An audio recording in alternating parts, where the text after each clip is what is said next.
कुछ क्वेश्चन देखने वाले हैं ताप से रिलेटेड। जैसे परम शून्य ताप की प्राप्ति होती है। परम शून्य दाब की प्राप्ति होती है। प्रणाली की आणविक संवेग के शून्य हो जाने से समुद्र स्तर पे या -273 के तापमान पे या पृथ्वी के केंद्र पे। ये हमसे क्वेश्चन पूछा जा रहा है।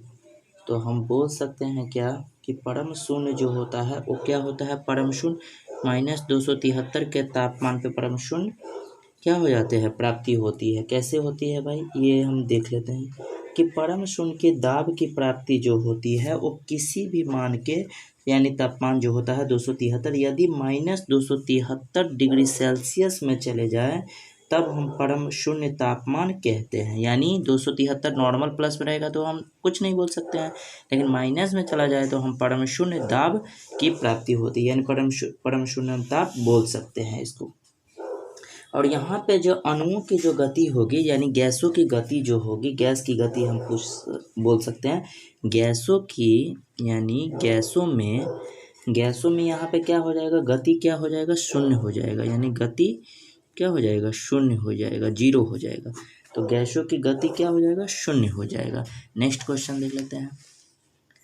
दाब शून्य निरपेक्ष के मान पर पहुंचता है। दाब शून्य किसके, यानी 273 के तापमान पे क्या हो जाता है, तो 273 के तापमान पे यानी दाब पूछ रहा है, तो दाब शून्य निरपेक्ष के मान पे पहुंचता है। -273 के तापमान पे निर्वात की स्थिति में या पृथ्वी के केंद्र पे, या जब तंत्र की आणविक गति, अभी बताया है कि जब आणविक गति क्या होता है, जीरो हो जाता है, तो हम बोल सकते हैं क्या कि दाब जो होता है, दाब यानी प्रेशर में हम क्या करते हैं, शून्य परिपेक्ष होने के लिए जब तंत्र की आणविक गति जीरो हो जाती है।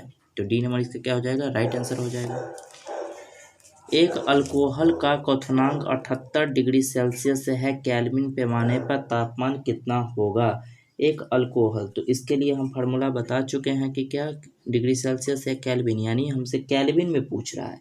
यानी इसके लिए हम फार्मूला क्या लिखेंगे, तो केल्विन के लिए इसके लिए एक फार्मूला जनरेट होता है, वो कहाँ से बनता है थोड़ा सीख लेते हैं कि यानी सेल्सियस में से हम जीरो को जब घटाएंगे तब हमारा किसके बराबर में हो जाता है, 100, यानी सेल्सियस डिग्री सेल्सियस है तो 100 हो जाएगा। और केल्विन हमारा क्या होता है, केल्विन जो बहुत बड़ा केल्विन होता है उसमें से 273 को घटाते हैं और अपॉइंट बाय 100, तो 100 से 100 एलिमिनेट हो गया, तो क्या बचा यहाँ पे C = K - 273 होगा कि नहीं। और ये C के, अब केल्विन हमसे पूछ रहा है, क्या पूछ रहा है कि केल्विन, यानी K इधर आ जाएगा 273, तो K बराबर आया C + 273। यहाँ पे केल्विन का क्या फार्मूला आया कि जो भी सेंटीग्रेड में डिग्री में हो उसमें 273 जोड़ेंगे तो केल्विन निकल जाएगा। हमसे क्या पूछ रहा है, 78, तो 78 में 273 जोड़ेंगे, 8 3 11, 8 5 15 और ये 3 351। 351 किस नंबर में, डी नंबर में। डी इसका क्या हो जाएगा, राइट आंसर हो जाएगा। सेल्सियम से केल्विन पैमाने पर तापमान को बदलने के लिए आपको निम्न में से क्या करना होगा। अभी बताया है कि जब भी केल्विन का फार्मूला, केल्विन होता है क्या होता है, सेल्सियस + 273।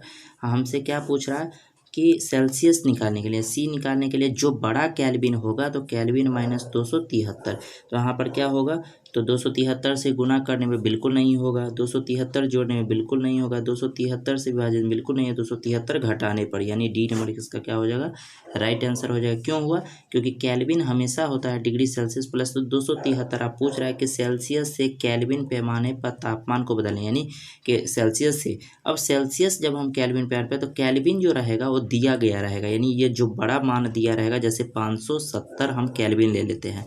अब इतना ले लिए, लेकिन इसमें से क्या घटाएंगे, 273। जब 273 को घटाएंगे तो वो जो मान होगा वो मान हमारा किस में होगा, तो हमारा सेल्सियस में, यानी हम बोल सकते हैं। अब ये सेल्सियस निकालने के लिए हो गया। अब ये केल्विन को जब हम इसको, ये केल्विन में है तो 273 हमेशा किस में होता है, केल्विन में होता है। तो 273 जब हम घटाएंगे तो इसमें क्या आ जाएगा, 10 में से 3 7, और ये कितना हो जाएगा 6, 6 में से 16 में से 7 गया 9, और ये 4 में से 2 गया 2, तो ये हमारा इसका आंसर हो गया। इसी टाइप का क्वेश्चन पूछा जाता है, इसमें सेल्सियस पूछ रहा है तो हमेशा क्या होगा, 273 घटाने पे। उस तापमान का मान कितना होगा जो मानव शरीर से सामान्य माना जाता है। मानव शरीर का जो नॉर्मल तापमान होता है वो कितना होता है, 98.6 होता है। तो इसका सी आंसर कितना हो जाएगा, सी आंसर इसका राइट हो जाएगा। तो सी आंसर हमारा कहाँ है, तो सी आंसर यहाँ, तो सी आंसर इसका क्या हो जाएगा, राइट आंसर हो जाएगा। और यदि डिग्री सेल्सियस में इसी को पूछ ले तो 37 डिग्री सेल्सियस में हमारा नॉर्मल होता है, इसको नॉर्मल टेम्परेचर बोलते हैं बॉडी का। और यदि फ़ारेनहाइट में पूछ ले तो ये होता है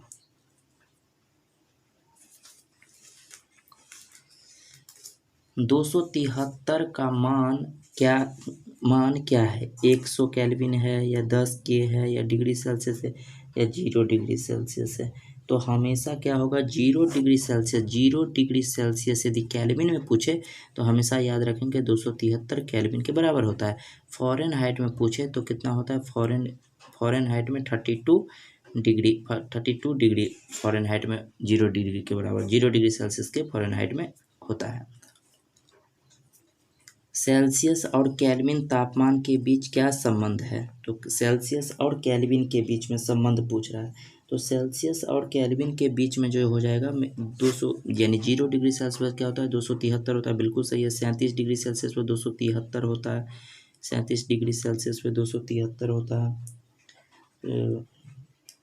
37 डिग्री सेल्सियस पर 273 नहीं होता है। क्यों नहीं होता है, 0 डिग्री सेल्सियस पर 273 होता है, बिल्कुल सही है। क्योंकि के बराबर हम जब लिखते हैं, के बराबर हमारा क्या होता है, के बराबर हमारा होता है डिग्री सेल्सियस प्लस 273 होता है कि नहीं होता है, 273 यानी केल्विन बराबर जो होगा वो क्या होगा, डिग्री सेल्सियस प्लस इतना। अब ये डिग्री सेल्सियस में हमसे पूछ रहा है तो 0 डिग्री सेल्सियस में हम यदि 0 लेते हैं, 0 डिग्री सेल्सियस में 273 को जब जोड़ेंगे तो क्या हो जाएगा, 273 ही तो केल्विन होगा। इसका मतलब है कि बी नंबर इसका राइट आंसर होगा।